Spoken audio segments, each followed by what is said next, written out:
Hare Krishna. Thank you so much for tuning in to another daily reading.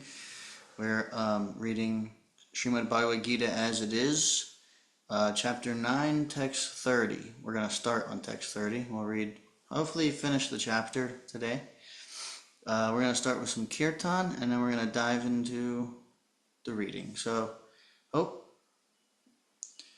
just had an appearance of a stalwart online. Nukunja just tuned in. Hari Bol, Hare Krishna. We just about to start kirtan, and we have our stalwart Bhakta Adam. Hare Krishna. So, tune in here. Okay, it seems like Zoom kind of switched things up on me here a little bit. Okay.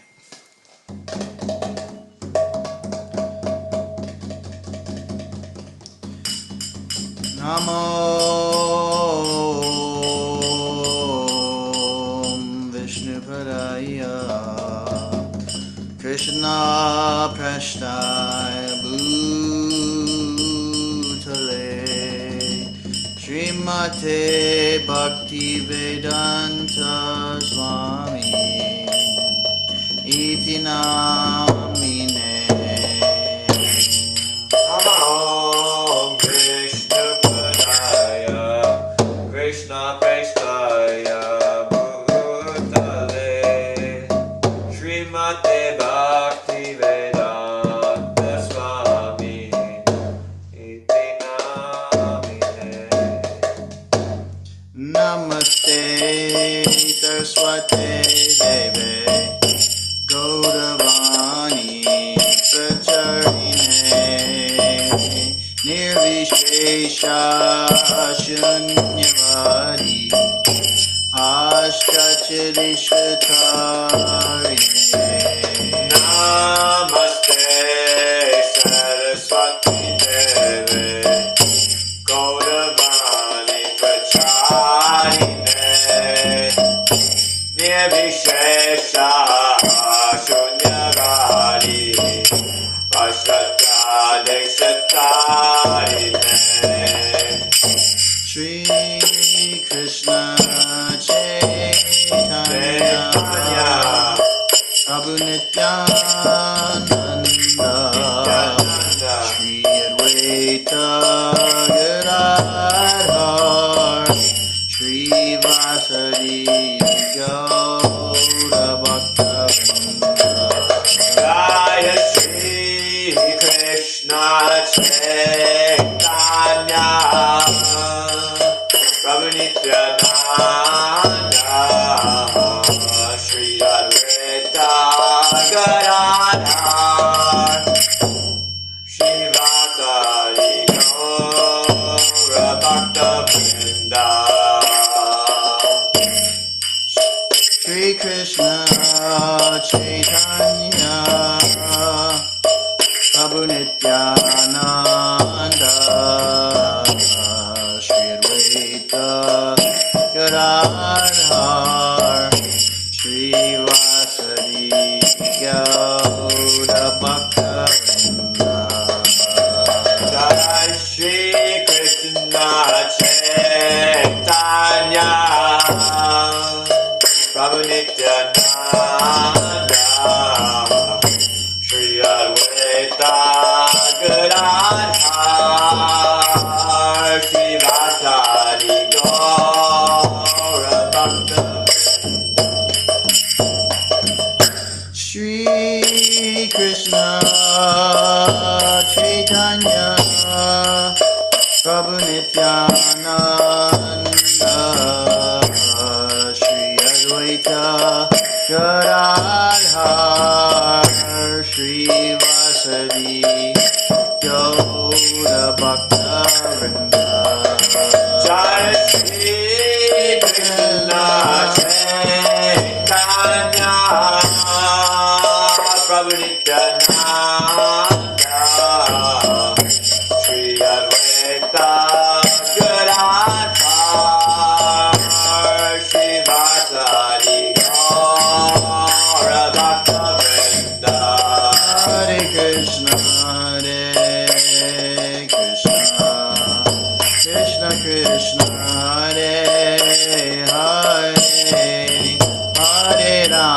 Hare Rama, Rama Rama, Hare Hare, Hare Krishna, Krishna Krishna, Hare Hare, Hare Rama, Hare Rama, Rama Rama, Hare Hare. Hare Krishna, Hare Krishna, Krishna Krishna, Hare Hare, Hare Rama, Hare Rama, Rama Rama, Hare Hare. Hare Krishna, Krishna Krishna, Hare Hare, Hare Rama, Hare Rama, Rama Rama, Hare Hare. Hare Krishna, Hare Krishna, Krishna Krishna, Hare Hare, Hare Rama, Hare Rama, Rama Rama, Hare Hare. Hare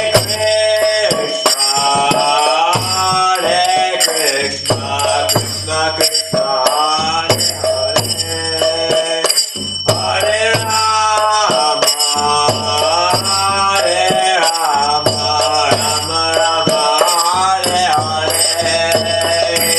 Hare. Hare Krishna, Hare Krishna, Krishna Krishna, Hare Hare, Hare Rama, Hare Rama, Rama Rama, Hare Hare. Hare Krishna, Krishna Krishna, Hare Hare, Hare Rama, Hare Rama, Rama Rama, Hare Hare. Hare Krishna, Hare Krishna, Krishna Krishna, Hare Hare, Hare Rama, Hare Rama, Rama Rama, Hare Hare. Hare Krishna, Krishna Krishna, Hare Hare, Hare Rama, Hare Rama, Rama Rama, Hare Hare. Krishna Krishna, Hare Hare, Hare Rama, Hare Rama, Rama Rama, Hare Hare. Hare Krishna,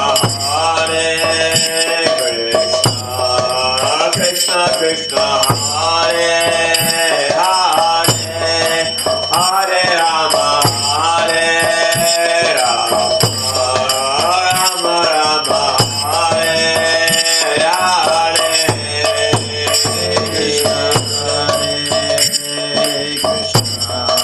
Krishna Krishna, Hare Hare, Hare Rama, Hare Rama, Rama Rama, Hare Hare. Hare Krishna, Krishna Krishna, Hare Hare, Hare Rama, Hare Rama, Rama Rama, Hare Hare. Hare Krishna, Hare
Prabhupada ki. Jai. Srimad Bhagavad Gita as it is ki. Jai.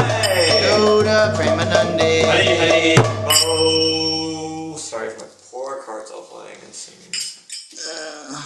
Perfect. Hare Krishna. Okay. All right, Bo. Diving into 9:30.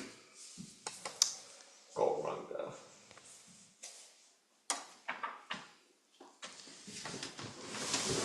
Desk here.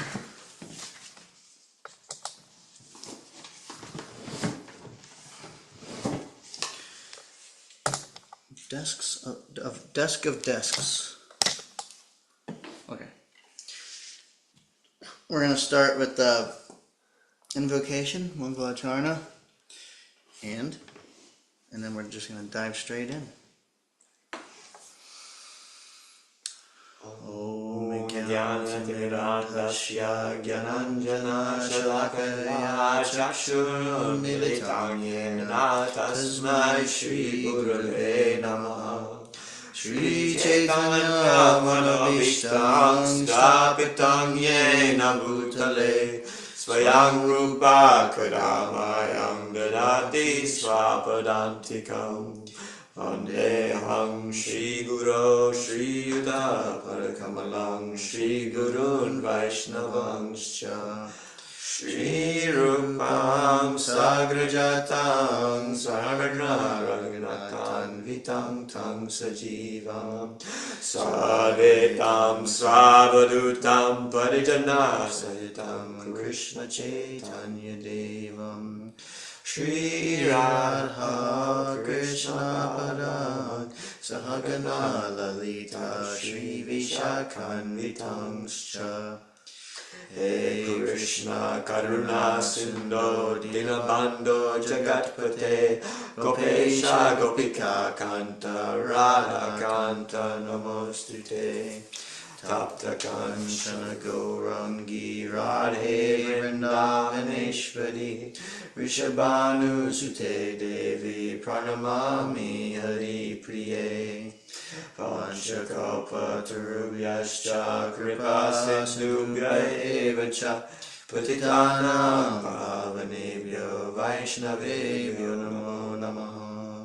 Shri Krishna Chaitanya Prabhu Nityananda Shri Advaita Gadadhar Srivasadi Gaura Bhakta Vrinda. Hare Krishna Krishna Krishna Hare Hare Hare Rama Rama Rama Hare Hare. Hare Krishna Krishna Krishna Hare Hare Hare Rama Rama Rama Hare Hare. Hare Krishna Krishna Krishna Hare Hare Hare Rama Rama Rama Hare Hare. Welcome Karoti Vachalam Pangam Langhete Girim Yat Kripatam Maham Vande Shri Gurun Dinataranam.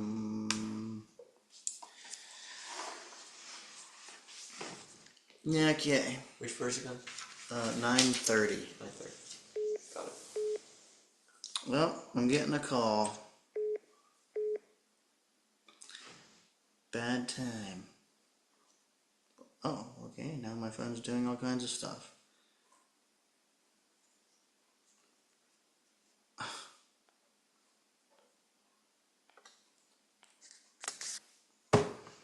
Alright. Guess now I need to deal with this. Middle of our reading.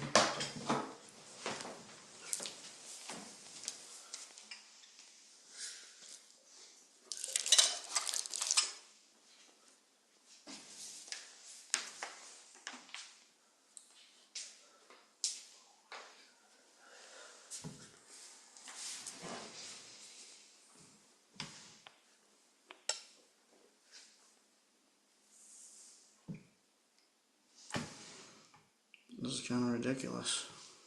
What's it doing? It's making me deal with some billing oh, here we go. Okay, sorry about that. I don't know if you could see us that whole time. Apple is demanding me to give them some information so they can steal my money or something. But anyway, alright, so, okay, we're starting chapter 9, text 30. Oh, it looks like whoever was online's gone now. Whatever. Alright, cool. Api chet sudaracharo bhajate mamananyabhak sadhureva samantavya samyagya vasito hisaha Even if one commits the most abominable action, if he is engaged in devotional service, he is to be considered saintly because he is properly situated in his determination. Purport. The word sudaracharaha used in this verse is very significant, and we should understand it properly. When a living entity is conditioned, he has two kinds of activities. One is conditional and the other is constitutional. As for protecting the body or abiding by the rules of society and state, certainly there are different activities, even for the devotees, in connection with the conditional life, and such activities are called conditional. Besides these, the living entity who is fully conscious of his spiritual nature and is engaged in Krishna consciousness or the devotional service of the Lord has activities which are called transcendental.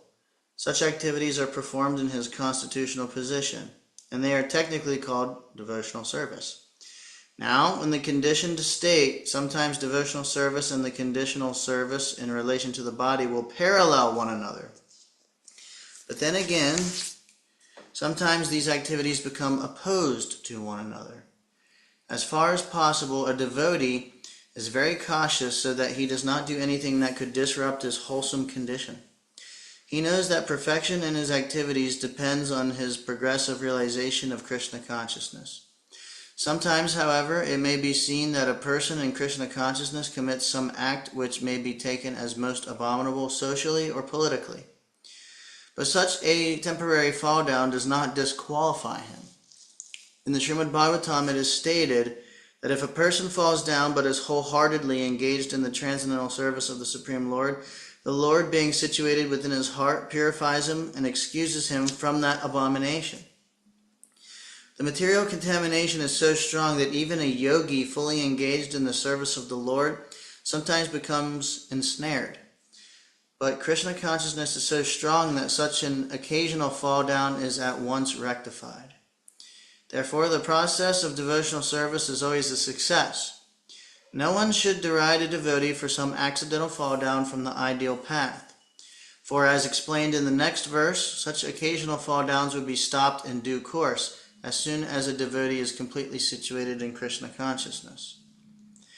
Therefore, a person who is situated in Krishna consciousness and is engaged with determination in the process of chanting Hare Krishna, Krishna Krishna, Hare Hare, Hare Rama, Rama Rama, Hare Hare, should be considered to be in the transcendental position, even if by chance or accident he is found to have fallen.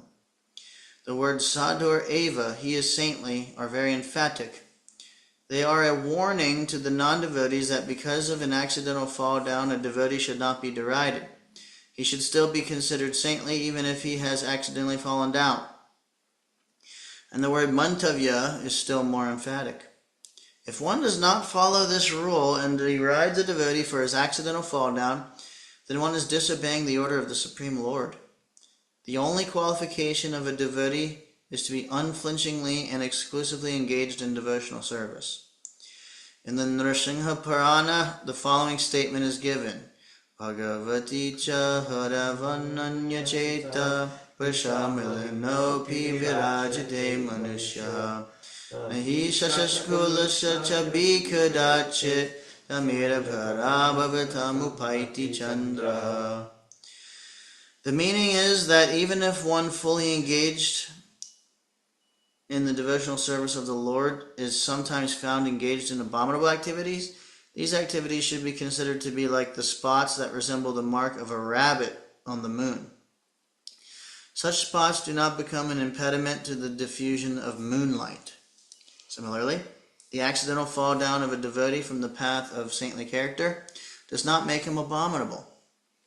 On the other hand, one should not misunderstand that a devotee in transcendental devotional service can act in all kinds of abominable ways.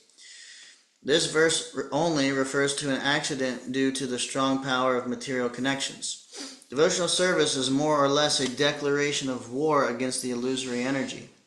As long as one is not strong enough to fight the illusory energy, there may be accidental fall downs. But when one is strong enough, he is no longer subjected to such fall downs, as previously explained.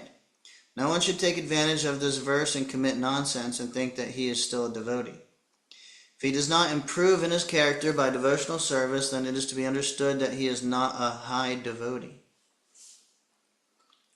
Shipram bhavati dharmatma sasvaschantim nagashchati kaunteya pratijani name bhakta pranashyati.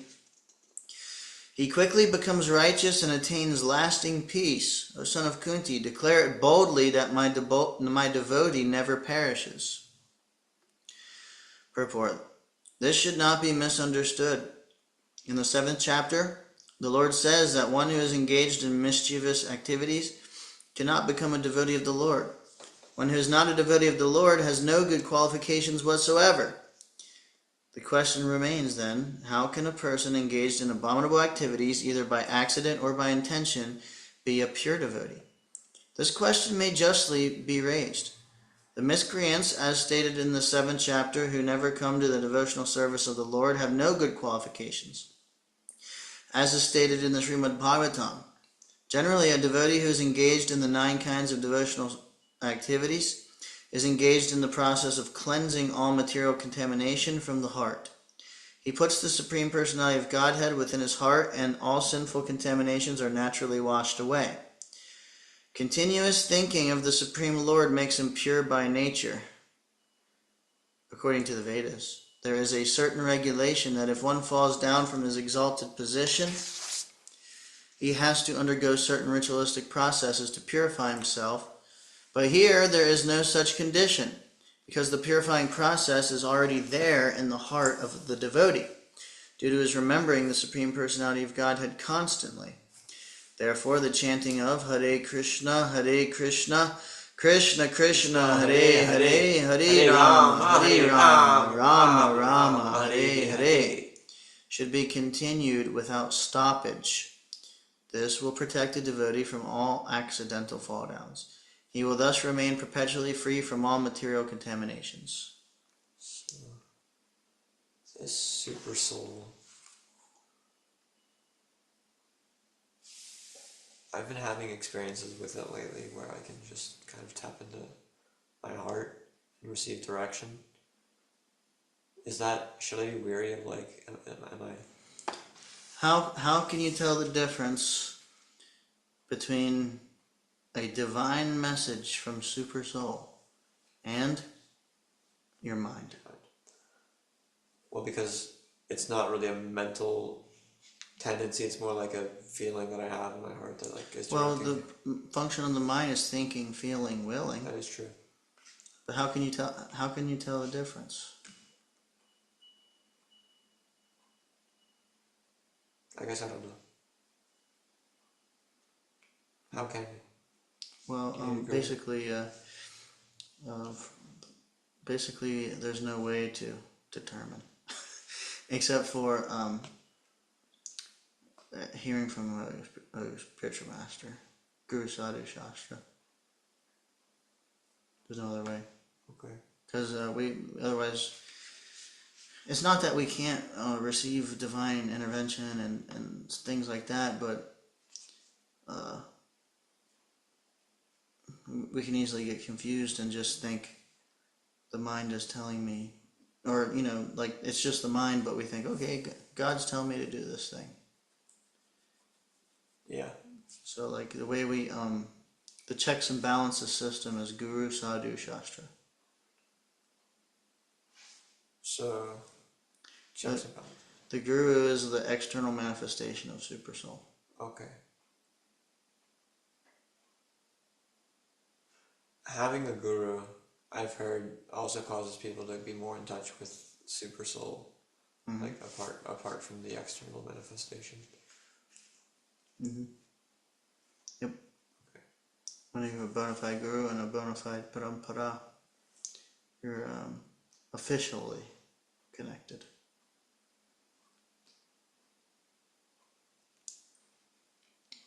I would feel like the Super Soul would just be more distinct from the mind. How? I don't know. I typically don't. Because if I feel like I can just rely on what's in my heart to do something, and then I'm just kind of in my heart doing something, not really, in some endeavor, or in some mood I'm trying to create. Like, is that, if it just feels like I'm relying on something, should I just assume? I mean, I guess I don't know. How does a person surrender to Paramatma other than finding a guru, can you? Well, Paramatma is a manifestation of Krishna, expansion of Krishna. Yeah. So, like, for example, we might be guided by Paramatma to walk into a Hare Krishna temple. And we might be guided by Paramatma straight to Prabhupada's books. And, we might think, oh, there's there's like some divine arrangement here. Let me take this book. And I read it. And then in the book, we learn about Krishna, about taking shelter of spiritual master and the process by which to attain these realizations. Then we think, I'm good. Like, Paramatma is Krishna. Krishna is Paramatma. So surrendering to Paramatma means surrendering to Krishna. Okay. And basically his system is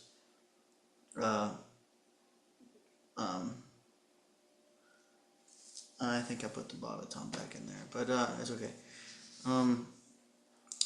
Basically, Krishna's system is we have to hear from the book Bhagavad and the person Bhagavad. Okay. And it happens naturally. Like, the more we take shelter of bona fide devotees, then the more we can actually tap deeper into, like, direct connection in the heart. We can't do it independently. If you pray for something and like you watch it get answered, that's Paramatma. But like if if you pray for something and then something occurs, and you feel that you just have the intelligence about how it is in touch with what you prayed for, and you learn something, like you're praying, like, teach me this, make me your project. And then, that same day you're having this experience, you're having this experience. Suddenly you just have some intelligence about that thing that you prayed for. Or these events are occurring. This happens to you, I'm sure, when you pray. So at least sometimes. So I just want to know, how do I, so I can't discern Paramatma at all. And that. Well, you can, prayer and reciprocation is legitimate. Yeah. But how do you know it's Paramatma that's reciprocating? For all you know, you have some yoga with a demigod, and that whatever you desire, just some previous yogic thing That's from true. previous life, that whatever you want manifests. Yeah. But the idea is not separating Paramatma from, like Krishna, and we have our whole. It's like that story of the person who is stranded and didn't take the help that was sent to him. Yeah. That God sent him. He wanted God to save him himself. And so, like, Right. Paramatma, we can develop a relation to some extent, on our own, some awareness. But if you take shelter of Paramatma truly, and Paramatma leads you to, like, Srila Prabhupada and, like, the devotees, like, why not take shelter of the, like, where Paramatma has led you to take shelter? You know what I'm saying? Yeah. Wait, can you elaborate? in experience of prayer and reciprocation, my coming to Krishna consciousness is very much obvious to me of a string of events that included prayer and reciprocation to my prayers. Divine arrangement, whatever you call it, reciprocation to prayers, that led me to coming in contact with, excuse me, Bhakti Yoga, Srila Prabhupada devotees. Right? Yeah. I'm like trying to connect deeper. I'm praying to God. I'm trying to connect Paramatma, God, Holy Spirit, whatever way. And I'm praying, and then I come in contact with Srila Prabhupada and his books, which is going into the science of how to connect with God. Obviously, like to me, it was very obvious that, this is what I've been looking for. I want to connect with God, and everything I'm reading is like, wow, this is resonating. This is what I was looking for. So you can determine that, right? What? That's Paramatma. Can't you? What's Paramatma? Like if your prayer gets reciprocated and it's like, this is what I've been looking for.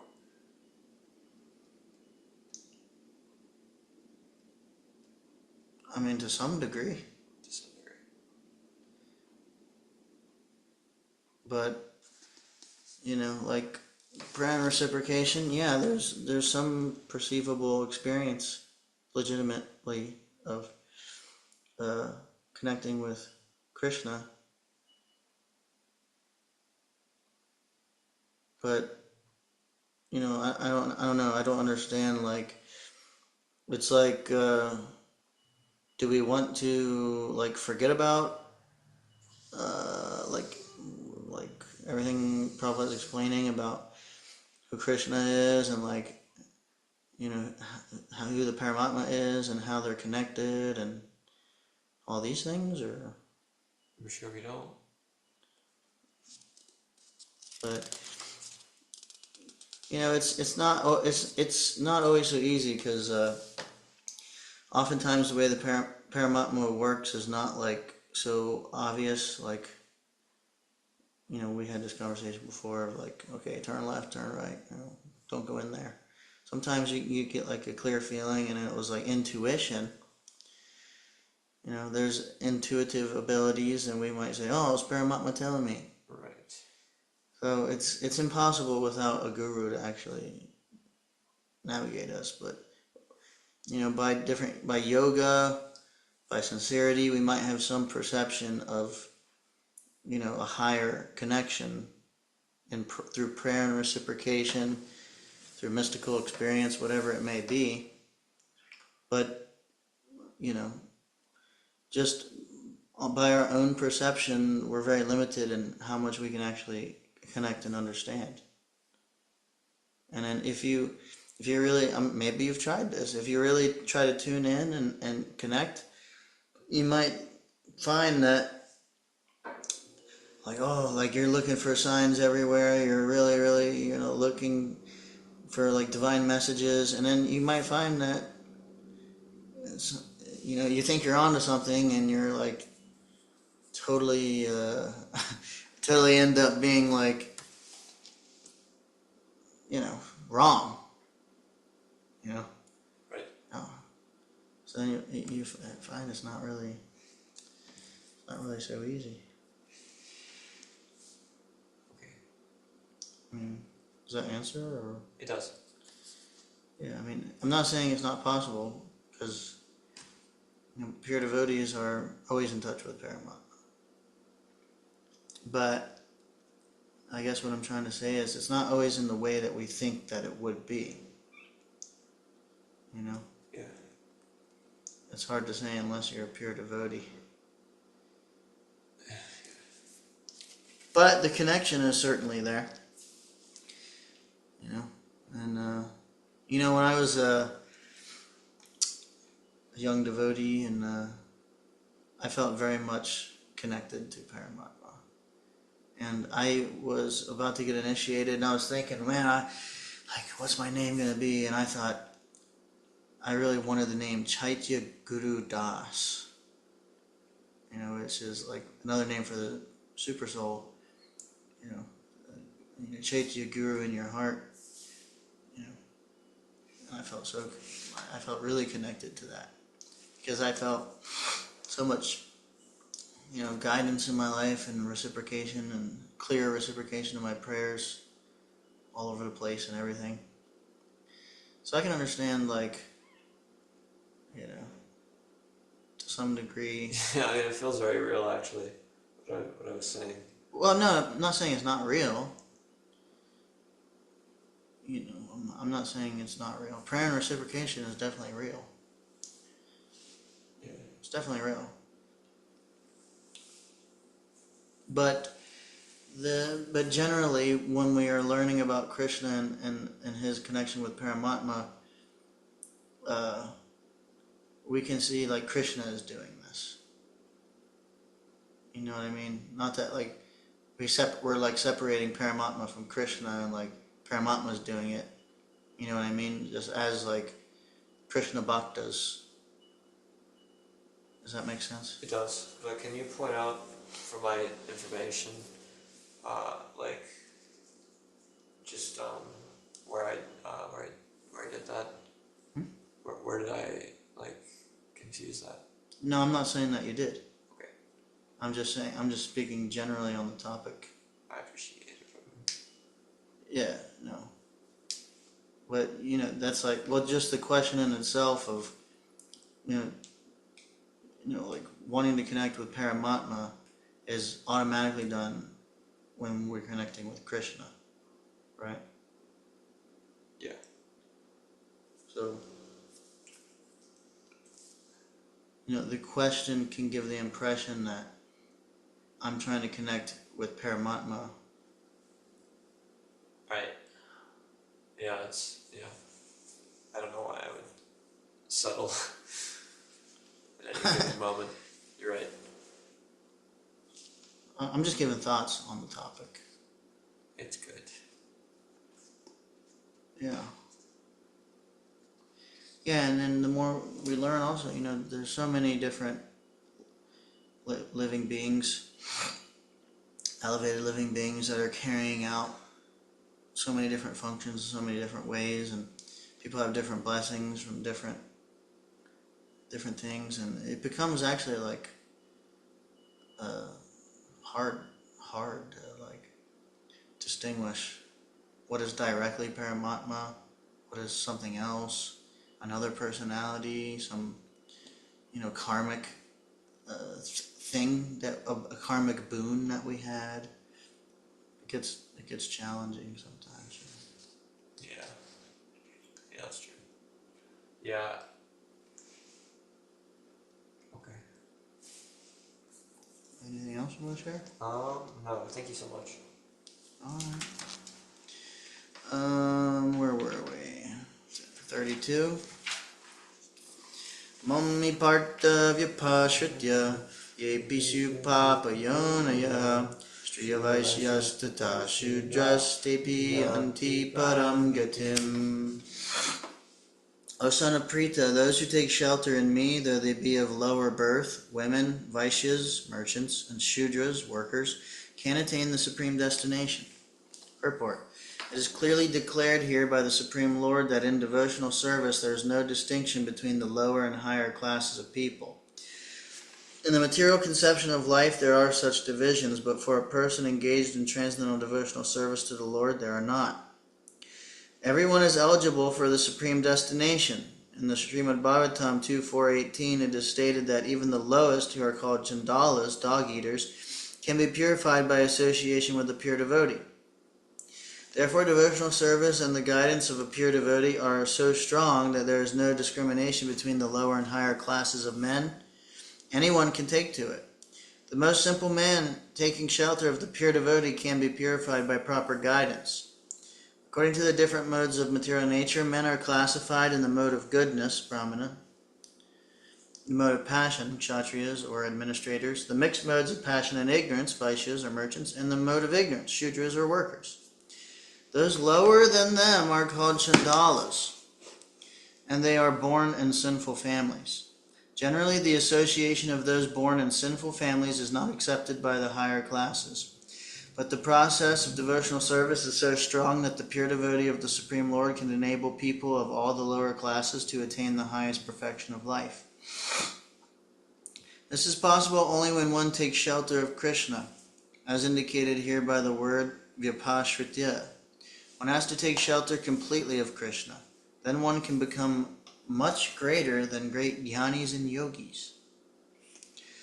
Kim punar brahmana punya bhaktaraja shriyastata anityam asukam lokam imam prapya bhajasvamam. How much more this is so of the righteous brahmanas, the devotees and the saintly kings. Therefore, having come to this temporary miserable world, engage in loving service to me. Purport. In this material world there are classifications of people, but after all, this world is not a happy place for anyone. It is clearly stated here, anityam asukam lokam. This world is temporary and full of miseries, not habitable for any sane gentleman. This world is declared by the Supreme Personality of Godhead to be temporary and full of miseries. Some philosophers, especially Mayavadi philosophers, say that this world is false, but we can understand from Bhagavad Gita that the world is not false. It is temporary. There is a difference between temporary and false. This world is temporary, but there is another world, which is eternal. This world is miserable, but the other world is eternal and blissful. Arjuna was born in a saintly royal family. To him also the Lord says, "Take to my devotional service and come quickly back to Godhead, back home." No one should remain in this temporary world, full as it is with miseries. Everyone should attach himself to the bosom of the Supreme Personality of Godhead so that he can be eternally happy. The devotional service of the Supreme Lord is the only process by which all problems of all classes of men can be solved. Everyone should therefore take to Krishna consciousness and make his life perfect.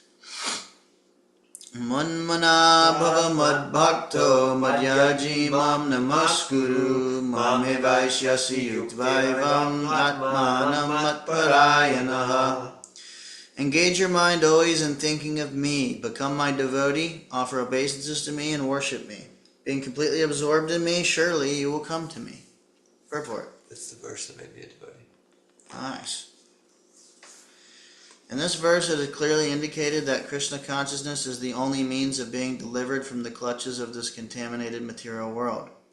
Sometimes unscrupulous commentators distort the meaning of what is clearly stated here, that all devotional service should be offered to the Supreme Personality of Godhead, Krishna. Unfortunately, unscrupulous commentators divert the mind of the reader to that which is not at all feasible. Such commentators do not know that there is no difference between Krishna's mind and Krishna. Krishna is not an ordinary human being. He is absolute truth. His body, his mind, and he himself are one and absolute. It is stated in the Kurma Purana, as it is quoted by Bhaktisiddhanta Saraswati Goswami in his Anubhashya, comments on Chaitanya Charitamrita, 5th chapter, Adi Leela, verses 41 through 48. Deha dehi vibedoyam nishvare vidyate kvachit. This means that there is no difference in Krishna, the Supreme Lord, between himself and his body. But because the commentators do not know this science of Krishna, they hide Krishna and divide his personality from his mind or from his body. Although this is sheer ignorance of the science of Krishna, some men make profit out of misleading people. There are some who are demonic. They also think of Krishna, but enviously, just like King Kangsa, Krishna's uncle. Sorry, I'll read that again. There are some who are demonic. They also think of Krishna, but enviously, just like King Kangsa, Krishna's uncle. He was also thinking of Krishna always, but he thought of Krishna as his enemy. He was always in anxiety, wondering when Krishna would come to kill him. That kind of thinking will not help us. One should be thinking of Krishna in devotional love. That is bhakti. One should cultivate the knowledge of Krishna continuously. What is that favorable cultivation? It is to learn from a bona fide teacher. Krishna is the Supreme Personality of Godhead, and we have several times explained that his body is not material, but is eternal, blissful knowledge. This kind of talk about Krishna will help one become a devotee. Understanding Krishna otherwise from the wrong source will prove fruitless. One should therefore engage his mind in the eternal form, the primal form, of Krishna. With conviction in his heart that Krishna is the supreme, he should engage himself in worship. There are hundreds of thousands of temples in India for the worship of Krishna, and devotional service is practiced there. When such practice is made, one has to offer obeisances to Krishna. One should lower his head before the deity and engage his mind, his body, his activities, everything. That will make one fully absorbed in Krishna without deviation. This will help one transfer to Krishna Loka. One should not be deviated by unscrupulous commentators. One must engage in the 9 different processes of devotional service, beginning with hearing and chanting about Krishna. Pure devotional service is the highest achievement of human society. The 7th and 8th chapters of Bhagavad Gita have explained pure devotional service to the Lord that is free from speculative knowledge, mystic yoga, and fruitive activities. Those who are not purely sanctified may be attracted by different features of the Lord like the impersonal Brahmajyoti and localized Paramatma. But a pure devotee directly takes to the service of the Supreme Lord. There is a beautiful poem about Krishna in which it is clearly stated that any person who is engaged in the worship of demigods is most unintelligent and cannot achieve at any time the supreme award of Krishna. The devotee, in the beginning, may sometimes fall from the standard, but still he should be considered superior to all other philosophers and yogis. One who always engages in Krishna consciousness should be understood to be a perfectly saintly person. His accidental, non-devotional activities will diminish, and he will soon be situated without any doubt in complete perfection. The pure devotee has no actual chance to fall down, because the Supreme Godhead personally takes care of his pure devotees. Therefore, the intelligent person should take directly to the process of Krishna consciousness and happily live in this material world. He will eventually receive the supreme award of Krishna. Thus end the Bhaktivedanta purports to the 9th chapter of the Srimad Bhagavad Gita in the matter of the most confidential knowledge.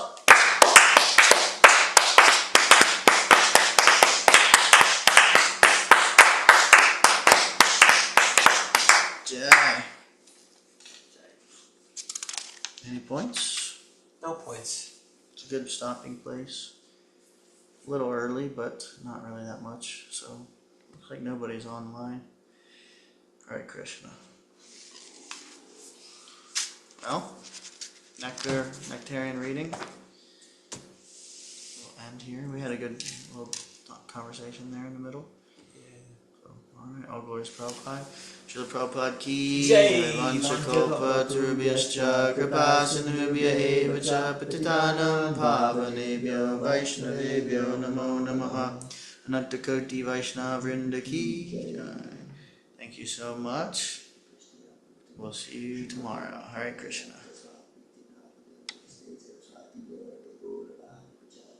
Here,